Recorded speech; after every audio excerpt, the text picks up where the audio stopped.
Namaste everyone, welcome to YCB Level 1 200 hours yoga teachers training with Ayushman Yoga. My name is Nidhi and I'm going to be your companion in this journey. Let's begin. So yoga in prevention of metabolic and respiratory disorders. So metabolism.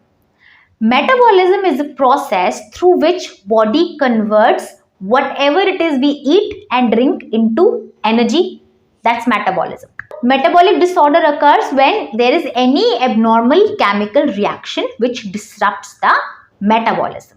So when this happens, body starts to make too much or too little of any substance, right? So metabolic disorder itself is not that much of an issue, but this too much or too little of the substance, when they start to get accumulated, such as cholesterol buildup, fat buildup, glucose buildup, right? All of these substances, when they gather together, these then trigger to the further complications, right? So example of metabolic disorder can be type 2 diabetes, right? PCOS, right? So respiratory disorder happens in the respiratory tract.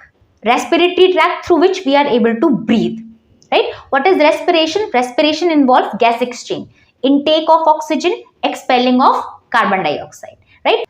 So any pathogenic condition because of which the respiration gets affected is respiratory issue or respiratory disorder, right? Now, how yoga can be helpful in the prevention of metabolic and respiratory disorder, right? So first of all, a daily yoga practice.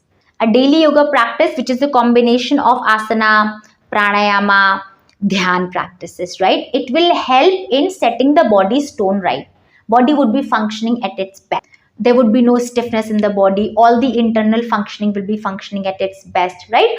So to avoid the metabolic disorder as well as the respiratory disorder, the physical exercises are very, very important because it can improve the metabolic rate, it can improve the heart functioning, it can improve the lung diffusion capacity, right? It can ensure, as we said, that the entire body is functioning at its best, right? So everyday yoga practice is a must in order to prevent any kind of disorder, metabolic disorder, respiratory disorder, stiffness in the body, joint issues, anything. Right? As we have discussed this time and again, that yoga is a holistic approach, right? Remember, we discussed that yoga works on all 5 aspects of fitness: cardiovascular health, muscular strength, stamina, body balance, and flexibility, right? So once all of these are taken care of, there are very less chances of one getting any kind of disorder anyways. Now, if we talk about in the context of the respiratory disorders or to strengthen the respiratory tract, let's say, then all the pranayama practices, all the breath work, sectional breathing, all of these are very, very effective, right? Like Kapalbhati Kriya, Singh Kriya, right? Bhastrika Pranayam, Anulom Vilom, which has a very soothing effect and also balances the nadi. All of these practices are very effective in strengthening one's respiratory tract. There have been several researches on different practices of yoga, such as Kapalbhati, Singh Kriya, etc. And it has been concluded that regular yoga practice increases the lung diffusion capacity. It improves the respiration in one's body, right? We have seen this in the corona time, as we have discussed this before as well.